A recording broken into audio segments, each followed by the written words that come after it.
Welcome to the Bonsai Stuff podcast. This is a podcast made for and by bonsai lovers. I'm Scott Martin from Bonsai Matsu, as you may be well aware. If you're in the Northern Hemisphere, then at this time of the year, you're heading towards summer, and I say you are extremely lucky in my eyes.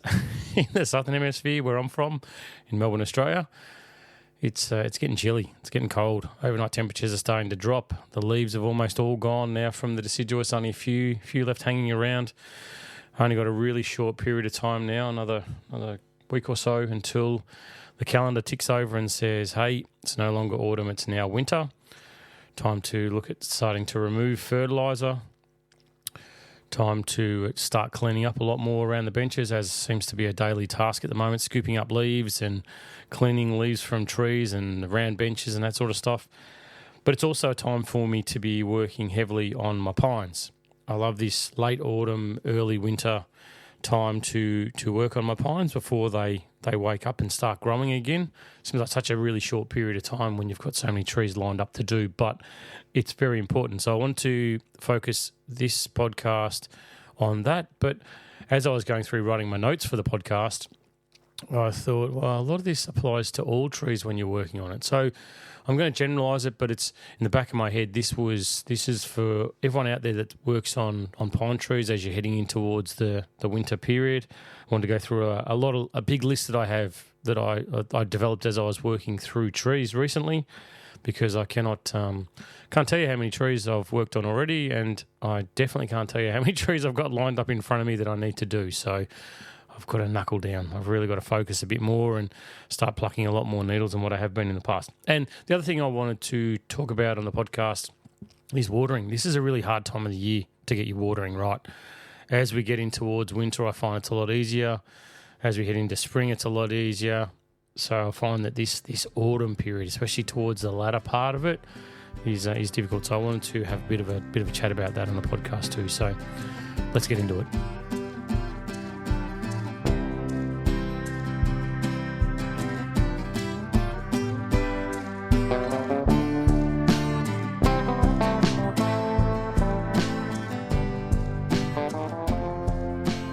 So now's the perfect time for working on your pines as far as I'm concerned. They're heading towards dormancy. The work that was done with decandling has settled. They've pushed out their growth. They're set. You know what you've got to remove. You can see what's grown too long. You can see what's too small. You can see the structure of the tree a bit easier and not have to worry about, is it going to change if I do this work in a week's time? Is it going to continue growing? Because that's stopped. So it's time to work through what I consider to be my checklist as I was working through trees. And the first one, which applies to every tree that I work with, every single tree, if it's too long, cut it off.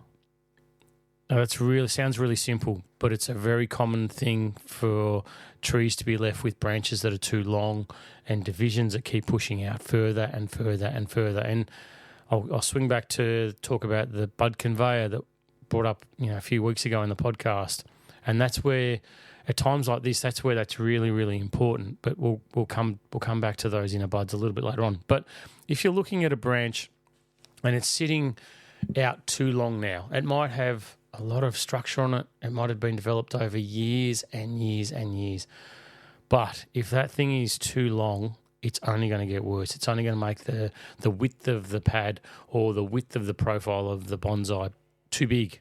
It's just going to keep pushing and pushing and pushing. So you need to do something about it sooner or later. You can't leave it. So my advice is, if you have a look around that area, that vicinity where that branch that's too long resides, have a look and see if something else can fold in and take its place. If you've got 3 branches, the center one's the one that's too long. Can the ones that are on left and right side of that pad be slightly widened and pushed in a little bit to take the place? And look at it. Seriously, would you miss it?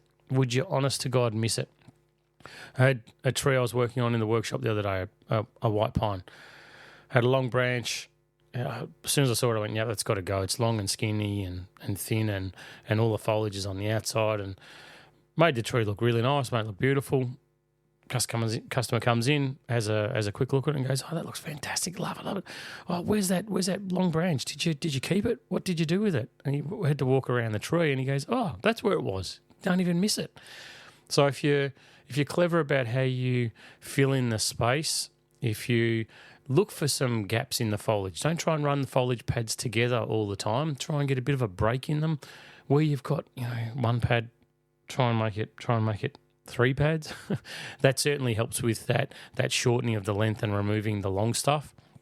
But if it's too long now, it's only going to get worse. So you're going to need to do something about it. So that's the first thing that came across my mind when I was thinking about working on pines at the moment. The second is, if it's too dense, you've got to thin it. If you're working through an area, if you sit back and look at the tree from a distance, and I love that distance looking at my bonsai. When you work on them, you work so close to them, you're intimate, you're within centimetres of these things that, to sit back and go maybe 3 or 4 metres back from the tree and look at it from a distance and sit down at different angles and spin the tree around. I've talked about perspectives before, but I find it's really, really important. And this one, if it's too dense, thin it, comes from that.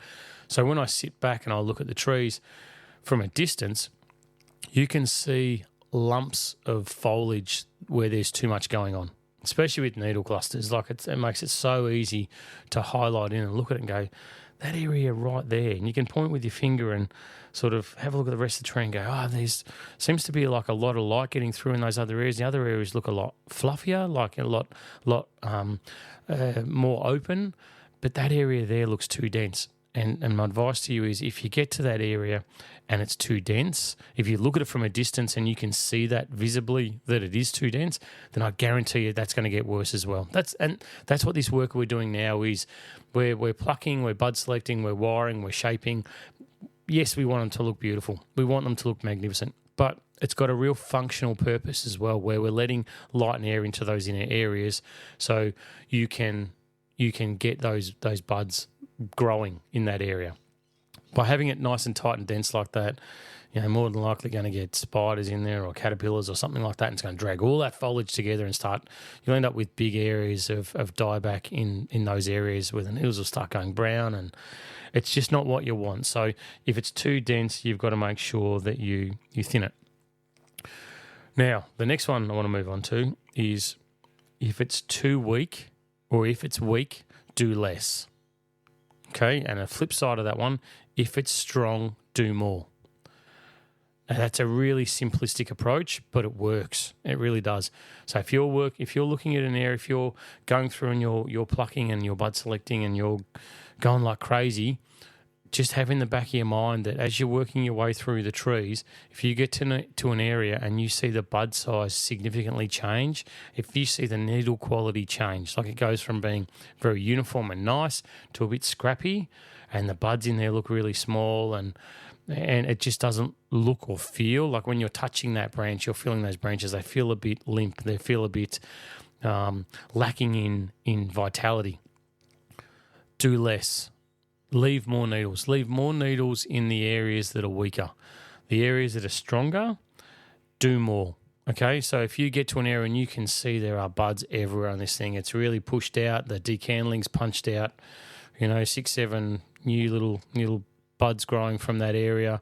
If there's just needles everywhere on this thing, you have to do more. You have to balance the scales. All right, so the strong areas have to be turned down, and the weak areas have to be turned up. And the way we can do that is by needle reduction or leaving more needles in the weaker areas. So strong areas, pull down the volume of needles.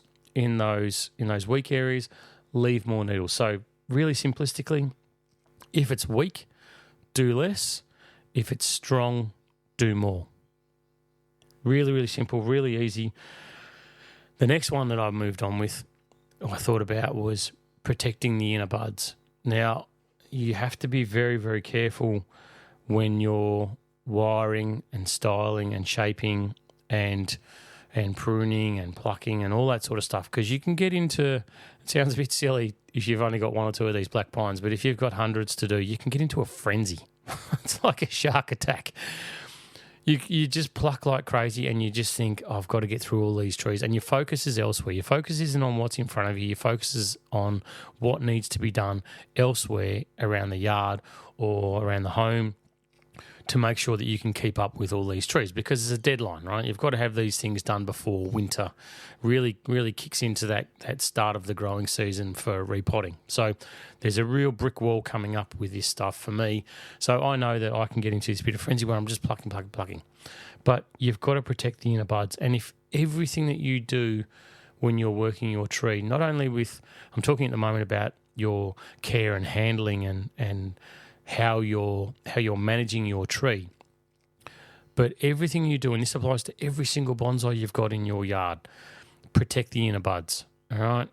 The bud conveyor. That's one of the most important. I was going to say the most important, but it's not. There's a lot of important things, but it's one of the most important things that we need with our bonsai. It allows us to maintain our design simplicity, and it allows us to push things back. It allows us to it gives us more options. It allows us to fulfill plans that we've got for our trees. So protecting those inner buds with everything you do, plucking more needles to let more sunlight get into those areas. If it's a weak area, allow more needles to stay in those areas, so it'll help with increasing the strength. The stronger a tree is, the more you're going to get back budding wise.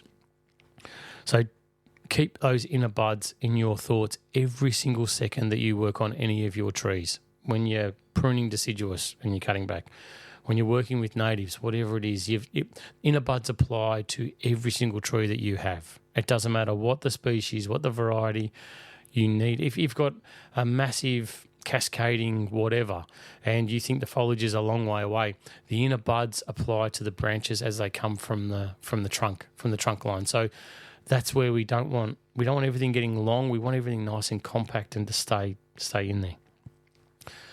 The next thing, which probably should be number one on the list, is do a health assessment. If you look at your tree and you think, hey, this doesn't look quite right, then change your approach. If it looks like it's weaker, if it looks like it hasn't responded quite so well from decandling, if it's a black pine or a red pine that we're talking about, if it hasn't grown quite the way it should have, maybe, it wasn't repotted when it should have been, which is normally the case. Maybe, there's some kind of an issue with this thing.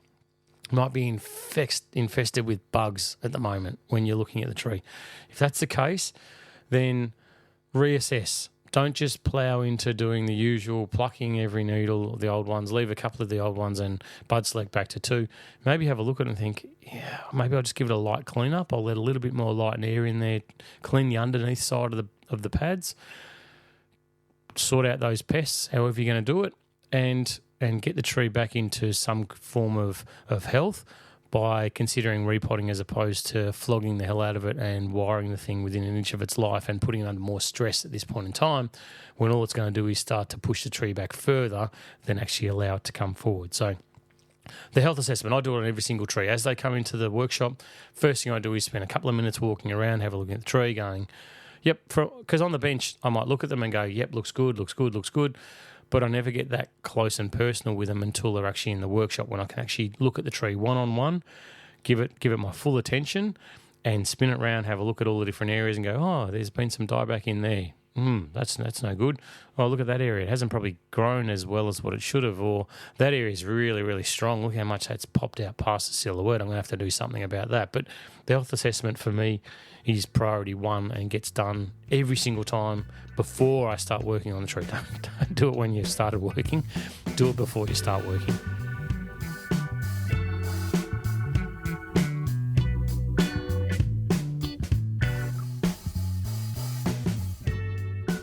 The best advice that I can give you when you're working on a bonsai, as they get more and more developed and they get a lot more structure, a lot more branches, a lot more choices, bigger, right? Even if it's a little tree, they still get a lot bigger because that 1 to 2 buds double effectively year on year, thereabouts. But every year the tree gets a lot more work to do on it than what it had the previous year. And as you get years and years and years down the track, there's a lot of work to be done. It doubles. it just gets to be significant. Rather than being a couple of minutes, flick them through as fast as you can, you suddenly have to look at them and you've got to allocate time in your calendar to go and needle pluck and bud select because there's so much damn work to do. My best advice I can give you when you're working on a tree like that is work in zones. Okay? Put on the horse blinkers, focus on one branch at a time. For me, I'll actually isolate the branch. Like I'll get my hand in there. If you're working with needles, as I've mentioned before a couple of podcasts ago, when you're working with needles, it's up and under. So don't fight the direction of the needles. Come from up and under as you work. Isolate the branch that you're working on. I actually physically put my hand in around it. So all I'm looking at is that one branch. And then when I'm finished that one, take my hand out and I'll go to the next branch and I'll work on that. And I'll just keep going round and round and round. What you don't want to do is you don't want to jump around. You don't want to work on this bud, then that branch, and keep spinning the tree around because there'll be a hell of a lot of needles on the ground. The tree will look like a half-plucked chook and you won't actually feel like you're achieving anything. For me, my structure is always start at the apex when I'm cleaning, let gravity help you get rid of the rubbish. But as I work through, I'll work my way. I'll spin the tree, clockwise or anti-clockwise, whatever it is on the turntable. I'll work one branch at a time, working my way through from the very tip of the apex, working down to where I can see the break in the apex on the tree, and just keep going around. Then I'll spin the tree slightly a little bit more, and I'll grab the next branch at the top, do that one, do the one below it, and work my way down the apex until I keep spinning around. Then I go, right, apex is done. And at those points in time, I actually sit back and I go, hey, it looks good. You're looking good. And I sit back and I go and have a walk from a distance, check out the rest of the tree, and I go, you know what? It's really satisfying being able to see it. It's the small things that I enjoy in life. It's really satisfying to be able to see what you've done. When you just pluck a little bit here, a little bit there, it's disheartening. I've done it. I know it's easy to do because you'll pluck in here and go, oh, that looks okay. Next one, look at that one. That one's really big. Or I'll go to that one. Oh, look at that there. That's too thick. I've got to thin that one out. I've got to cut that back. Got to make it less dense, whatever it is. But you feel like, and you literally don't achieve as much as what you'd like to do. The overall time will be the same in front of the tree because there's only so many needles you can pluck, but I find it's really inefficient and you'll just waste your time, you get frustrated. So work in zones. I work from, once I've got the apex done, then I work in height of the branches as I go around. Doesn't matter where they are on the tree. If the next highest branch is the back branch, I'll spin the tree around to that area. I'll isolate where that branch comes out of the trunk, and then from there I'll look at the individual. Let's say there's a couple of pads coming off that one branch, or it might be one big pad, whatever it is. I'll start on one side of the pad from the inner area and I'll work my way out. If I find that it's too dense getting to that inner area, then start from the tip and work your way back into the tree. Either way works, but just have it like you're mowing a lawn. You're working one area and just zigzag, you keep going backwards and forwards until you've completed the whole yard. If you just sort of randomly mow different spots on the lawn, then, I don't know, it look terrible, but I'm not sure you'd get it all as well. I'm sure there'd be little bits and pieces that'd be missed. So think about that as you're working, let's say you start on the left side or the right side of the pad, start at the front, work your way all the way to the back, then come back to the front again, move a little bit further across, then work your way right the way through. Don't zigzag around on that pad because even that'll feel like it's going to take forever. So just work in zones or quadrants and just keep working your way down. And it sounds crazy, but I actually set myself little targets. When I do runs, I go for a run and I know it's a longer run or something like that, and I start to feel myself getting tired or starting to hit the point where I think, this is starting to not be fun anymore. I set myself a target and I'll say, you know what, just run smoothly, focus on nothing but your breathing, listen to the song that's going on in your head until you get to that point up there. See that one you can see in the distance? Just run to that car park or that tree or, that whatever it is, the baseball stadium. Just run there and then from there we'll set another one. And I can tell you that I know I play mind games with myself, but I get to that point where it takes the pressure off because it's like you've only got to go to there. Like it's not that far. And then when you get there, I might have another 10 Ks to go on my run, but I know that if I just get to that car park or to that tree, then I know it'll be okay because it's not very far. I can see it in the distance. And when I work on my bonsai and I've got a lot of branches, I've got a lot of work to do, I do exactly the same thing. I'll say, you know what, just look at this branch, because just do this one and then this little one in here and then that one, and then stop and think about the next branch after that. And it's like I feel the pressure come off me and the weight come off me, and I can work a lot more accurately because all I'm focusing on is that one branch. If I looked at the entire tree and went, I've got about 20 hours worth of work here in front of me of needle plucking and bud selecting and wiring, how am I going to get this done? Like, there's no way I can get this done. Whereas if I look at it and go, just do this part, and I go, that's pretty cool. There's something, like I'm listening to music on the radio, or I've got something playing in the background, I've got surfing on TV playing in the background, or whatever it is. Then it's just like, well, this won't take long. This is only probably 20 minutes work. That's okay. You can do that. And then when I finish that one, I go to the next one and go, okay, so just think about this branch. That's all you have to worry about. It's just this one little branch in front of you. It's like, and it sounds stupid that I've got to give myself a pep talk and keep yourself going, but it's a trick that I use for myself that, honest to God, really helps me work at my premium for that one little branch. And if you work to your best on every single branch that you've got on that tree, by the time you're finished, you know what? You've got a brilliant looking little bonsai, and it works for me.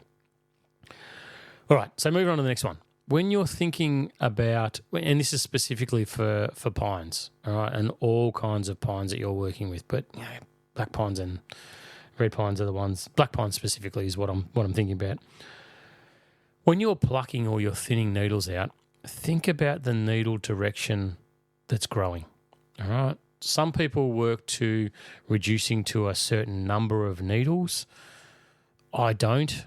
I work to a needle density, which I find works really well for me and for my pines. So in Japan when I was there, and this got brought up on YouTube, my YouTube channel the other day, someone was talking about number of needles to keep in strong, weak, and medium strength areas on the tree. And, yep, agreed. Did the same thing in Japan where they'd work to a certain number of needles. I tried doing it in my yard a long time ago, and I just found it really weakened the trees. Our climate, my environment that I've got might be different for you, and I'm not saying that everyone that listens to this podcast at any place around the world needs to do what I do, but I'm just telling you what I do. I work to a needle density, and I know that sounds very vague, and it is, but it might be that the needle density is around, I don't know, I hate using a number for this stuff because it gets thrown back at me, but it might be sort of 12 pair of needles or something like that around the tip of the bud. And I find for me that allows enough strength to stay into the different areas of the tree that it means that they can grow really well. And it's something that I've tested over a lot of years, and it's worked really well. And it might be in the strong areas. Here comes the disclaimer. Strong areas might get a few less. Weaker areas might get a few more. But really, that's why I sit back and I look at my trees, because it's the needle density that I'm focusing on as opposed to doing that strict count of the number of needles that are in there. Anyway, you've still got to pluck needles regardless, right? So you've got to make sure that you focus on the needles that you leave are the really important ones. So if you've got let's say there's a couple of pairs of needles sitting around, and you've got two buds sitting side by side, and the needles are crossing into each other, and it just looks like a scrappy mess. Pluck the needles that are growing in towards the other bud. All right, so that way the ones that are left are going up and out nicely from each of the buds, and it doesn't look like they conflict with each other, but it looks like they sit there very uniformly side by side. If you've got a needle that's got a twist on it, or a curl, or a flick, or whatever, pluck it out. Leave the ones that are nice and straight and strong. You don't, when I talk about that needle cluster that I leave, they don't all need to be the ones that are closest to the bud at the tip of the branch.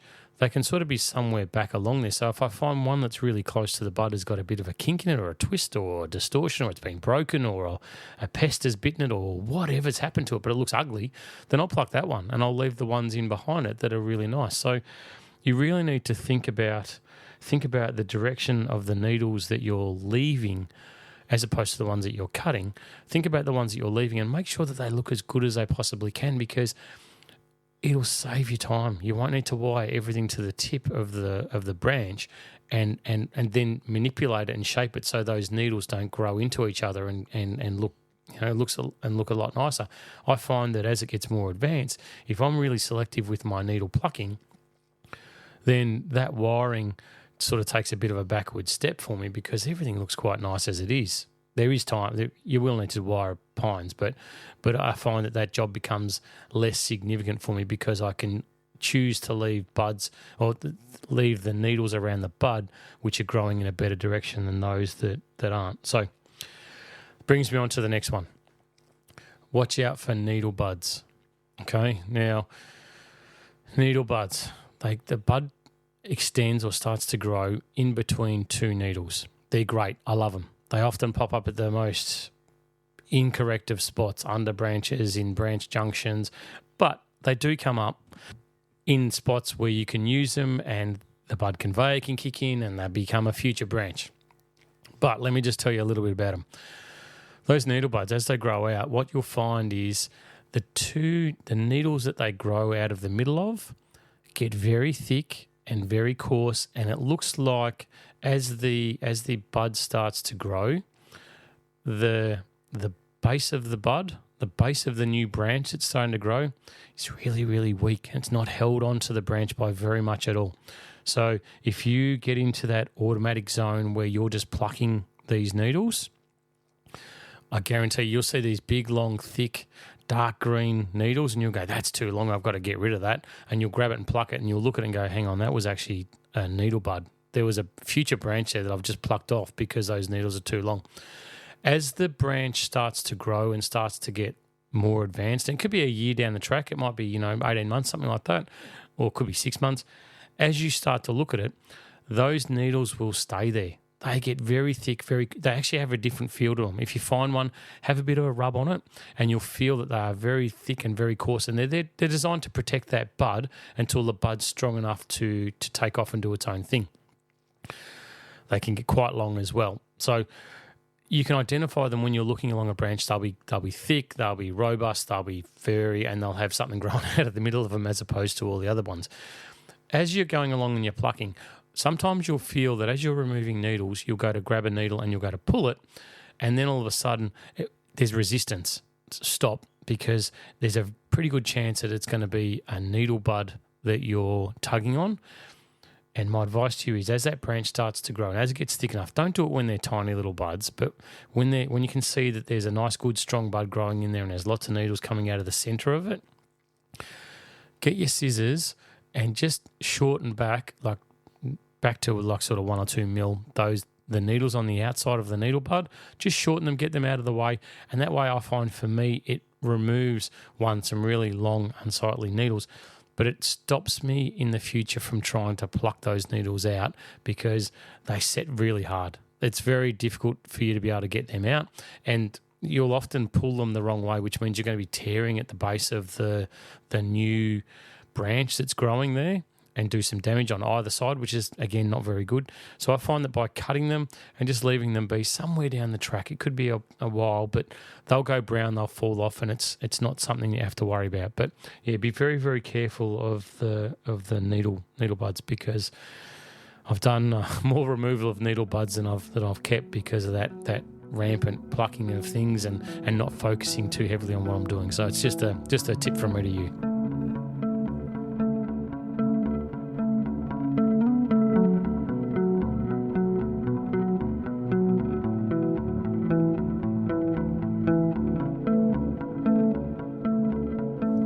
Righto, let's wrap up this section of the podcast by just a couple more things that I want you to focus on. So we talked about the needle buds and the difficulty with plucking.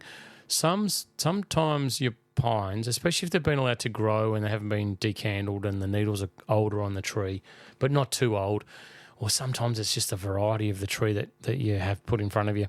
When you're plucking those needles, you can find that there's a strong piece of resistance. Like you'll go to pluck them, it's like, you got to keep plucking these things, bloody. It feels like you're pulling, buddy. Anyway, it just seems like a lot of hard work. My advice to you is if you've got the variety that is tough like that, just pluck them one needle at a time. If you can get in there and just grab one of the 2 needles from the sheath and pull it out, then it comes out a lot easier. So it takes twice as long, obviously. It's not ideal, but it certainly frees you up if your tree's small, you can persist with it and you can struggle on and you can keep doing the hard pluck of these things to get them off. Be careful you don't start tearing the branch when you're pulling these things off, because often you'll start, rather than plucking in the direction the needles are growing, you'll start tearing them off, which means you're doing more damage than good. So when you'll find that if you do that too many times, you wake up the next day and your hand will be so sore from plucking needles. Anyway, if you do them just one at a time, I found that's a really nice way to get around these things. It's a lot quicker, and you can be a lot more precise with what you're doing by taking one at a time. Next thing, I like to have a coffee. In fact, as soon as I finish this section of the podcast, I'm going to sip on the steaming hot coffee that's sitting in front of me. Use the coffee as a reward. All right, use a break. If you're looking at a tree, and I'm talking about the big ones here, the ones with lots of branches, lots of needles, and lots of work on them, set yourself a target. Like I talked about before, when I run, I set a target for myself, I achieve it, and I'm happy with myself, and then I set another one. I like to use the coffee break as a bit of a break. I found myself doing it yesterday. In fact, I was working on a big tree, plucking away. Yeah, doing all the things I talked about. Yeah, isolate, pluck one needle at a time. If it's weak, leave it. If it's too strong, do more with it, blah, blah, blah, all the stuff that I've just talked about. I got to one point and I went, that one's done. All right, stopped and had a coffee, went for a walk around the yard, looked at some trees, came back, and then I got into it and I went, actually, that's something I should talk about, because you need to reward yourself along the way. And for me, it's having a break, or it might be to set myself a target for the night. If I'm working late in the workshop, you've come home from work and had family tea, and then you go, right, I'm going to go and work on my trees, and it sort of feels like you've got far better things in your world to be doing than plucking needles on your tree. Or maybe you really want to, but you're exhausted. Don't work yourself into the ground. Set yourself a target and say, all right, I'm going to do these 3 branches, then I'm going to call it quits, because then tomorrow night I'll come and do the other 3, and then I'm finished. So over the next 2 nights, I'll get this tree done. But set yourself something as a target, and I like to use a coffee break where I can work my bum off. I can get it done as well as I possibly can, because I know that as I'm working through, I'm going to go and get myself a coffee after this, and I'm going to get 5-10 minutes off, and then I'm going to get back into it again. So set yourself the little targets. And like I said, if you've got tiny little trees, you're looking at them thinking, what's he talking about a break for? This thing's going to take me 10 minutes. I'm talking about the trees that take you hours, days. In fact, that as you're working through them, it's like you're almost a bit adverse to starting the things, because it's going to take so bloody long to work your way through them. They're the ones. Set yourself a target. Have a little coffee break on the way through. I guarantee it'll make you feel a hell of a lot better. All right. So the last thing, I've saved what I believe to be the best for last for you guys and gals. Anywhere around the world, anyone that has any kind of needle variety bonsai, I was going to get this put on a T-shirt. I was going to get it tattooed to my arm. I was going to shout this from the rafters when I came across this one. All right. I want you to respect the needle. That's the catch cry that anyone with pines, anyone with cedars, anyone with anything with a needle on it, I want you to respect the needle. All right? And that applies to every single thing that you do with your needle-based pine. But we're talking about black pines at the moment, because that's what I'm neck deep in, and white pines and mugos and Scots. I just want you to respect the needle. How you handle the tree, how you pluck the needle from the tree, how you remove buds, how you wire the tree. Every single thing that you do with a pine or a needle-based variety, respect the needle. Now, you can maybe think about in your own head why I'm not going to get that put onto a T-shirt and start walking around in suburbia. But I think that if you can respect the needle, if you are a gentle, a respectful, mindful, then your trees and your enjoyment of your bonsai will go a lot further.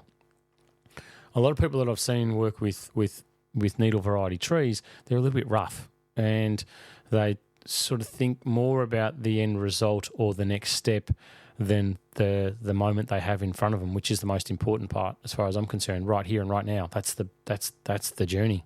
That's what bonsai is. It's what you're doing right now with your trees. It's not what's going to happen. What the plan for the future is ultimately important, but the enjoyment, the best part of bonsai is right here, right now, with whatever it is that you've got in front of you, whatever stage your trees are at this very second. That's the shit. That's what we want. That's the ride. So respect the needle. Make sure that you're mindful. I've said it before, if you feel yourself getting pricked, if you look back on a tree and you see broken needles in a few weeks' time, then you can't possibly have respected the needle. Trees that I've worked on that I look at and I see, broken needles from 12 months ago, it's like, that's what I'm talking about. And that's where it came from. I look at trees and think, well, those needles are still here 12 months later. They've still got the broken bits on them. And the tree just looks scrappy. It looks weak. And the tree's not weak. The tree's got nothing wrong with it. It's just that it wasn't respected when it was worked on last time.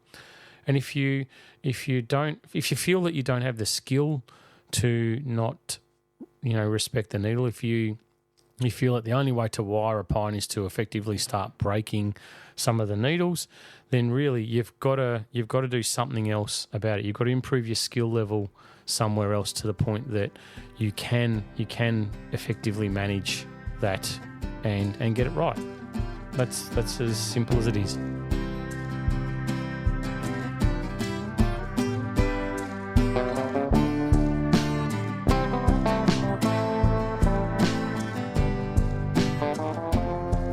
I hope you found that little mind checklist helpful, and like I said, it applies not only to your pines, a lot of them apply to everything. If it's too long, cut it back. Too dense, thin it out. That applies to every single tree that you've got in your yard. So hope that was enjoyable, and don't forget, respect the needle. All right, want to move on to the last section of the podcast and talk about watering at this time of the year. It's a really common thing that I'm getting asked about, and to be honest, there's no hard and fast rule with this, but I just want to talk about a few examples of where I'm at with things so you don't overwater, you don't underwater, and you hopefully get it just right. It'd be nice if we all could, because I know it's really difficult for me. So a couple of different species I want to talk about. Natives. My natives are still being watered almost every day. Probably every day and a half at the moment. But they, the vast majority, I've still got my melaleucas, which are pushing new growth. So they're definitely taking up more water. Callistemons, they're not taking up anywhere near as much as what they were. Banksia, it seems to be stabilising a little bit at the moment as well, not quite growing as much. So I can't put all the natives into one basket, but that's where they're at.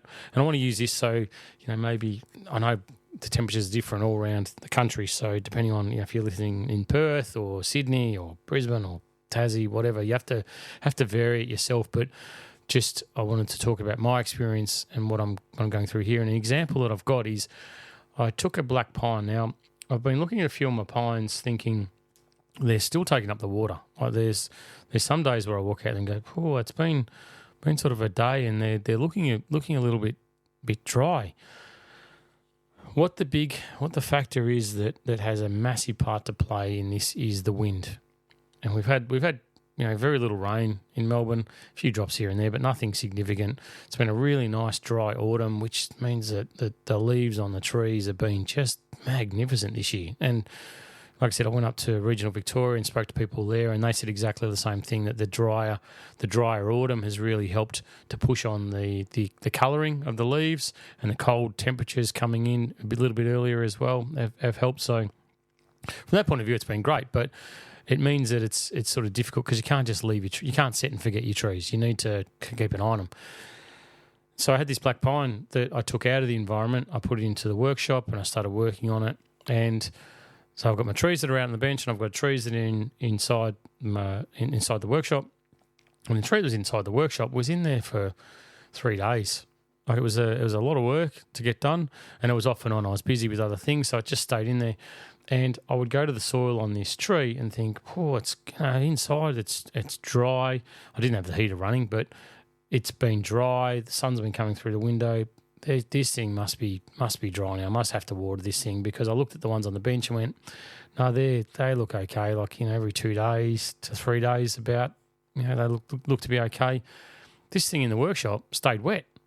It was not sopping wet, but it was wet to the touch that you'd push on the soil, put your finger up on your thumb, and you'd see the water on your finger, and that's after 3 days of sitting in the workshop.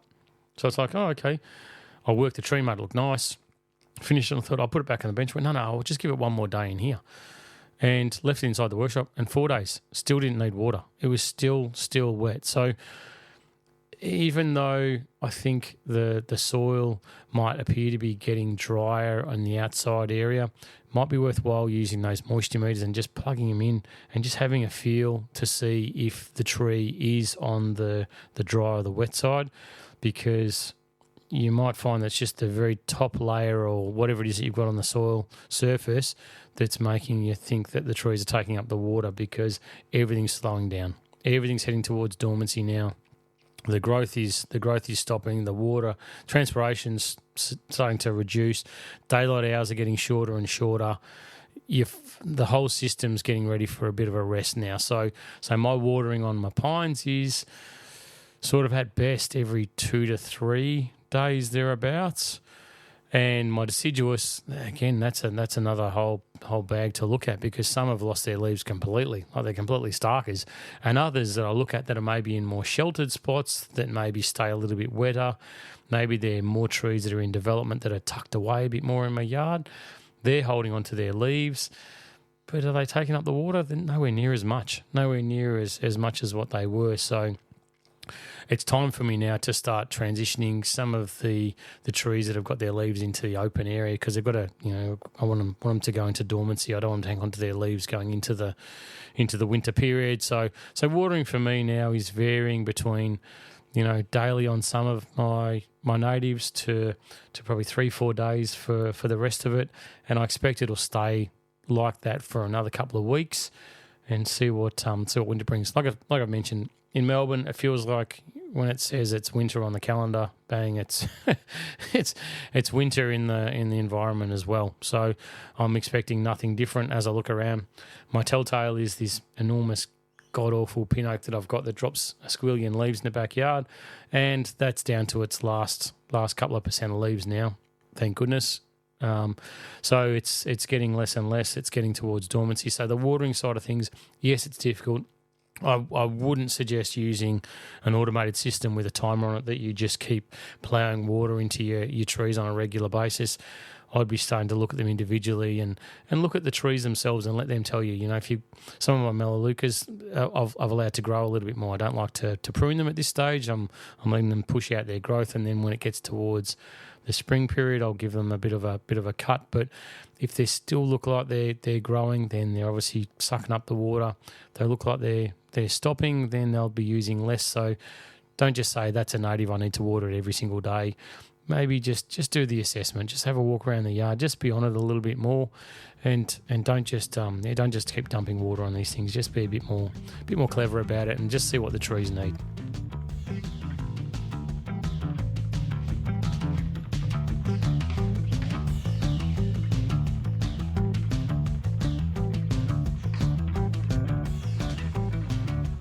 Well, that's it, folks. I hope you stay rugged up if you're in the Southern Hemisphere. If you're in the Northern Hemisphere, get those shorts on and get outside and think of me shivering with my beanie on as I record this podcast. Nah, I'm just joking. It's not that bad. But I hope that helps. I hope it was an interesting podcast for you. I really enjoyed it. I always find these things almost therapeutic for myself when you have to, like a big part of what I do is I try and help and educate and make the path a bit smoother for everybody that I come across, and make it that you can get to where you want to get to in your personal bonsai journey a lot quicker and a lot easier. And to do that, I've got to be able to stop and sit back and go, well, what is it? What do you enjoy? And if you enjoy it, why do you enjoy it? And what are you doing? And how are you doing it? And I do this big self-assessment, and that's how I get to develop my courses and how I think about how I can communicate with somebody and how I can pass across the message. Because it's one thing to be good at something, but it's another thing to get other people to be really good at what they're doing. And that's what I sort of pride myself on, is that notion that I can pass across as much as I can. And that takes things like this podcast when I'm working on a tree to go, okay, now just put down the tweezers for a second. What are you doing? What are you looking at? And how are you assessing that area? Because I'll get asked that when I have someone come into a workshop. I'll start doing something and they'll go, why are you doing that? What is it you're doing? And it's that approach that I use for putting together this podcast and everything that I do, where I stop and go, okay, well, that looks good. How did you do it? Why did you do it? What did you pick? Why did you choose those things? And that's where I come across, like I said, I find it very therapeutic for me to sit back and break down what it is I'm going through and go, yeah, if it's too dense, you've got to thin it. That's a cool thing. Make sure you tell everyone that, because that's going to help everybody that listens to the podcast. And if it's too long, you've got to shorten it. Yeah, cool. All right. Well, maybe someone that's sitting in wherever they're sitting with their tree and they listen to the podcast and go, you know what, that branch is too long, but I've got other stuff inside, so I'm going to reduce that branch back. Thanks very much for the tip. My bonsai looks $1 million and I feel great. My bonsai journey has just got one step better because that little tip. So anyway, that's the intention. Enjoy the last little bit of autumn. There's lots of work to do around the yard as far as I'm concerned. It's a really, really busy time. It's a flat out time for me. So I'm appreciating you taking the time to listen to this, no matter where you are around the world. It means a hell of a lot to me. And I hope that your bonsai journey gets that one step better from listening to this podcast and being part of this global bonsai community, the global bonsai crew that we are. It's not just Australian bonsai crew anymore, it's the global bonsai crew, because the love I get across all the different platforms, be it my YouTube channel or Instagram or the podcast, this has got a far and wide reach. So thank you very much. We're all one and the same, these bonsai lovers, these bonsai freaks. I love it. So until next time, happy bonsai.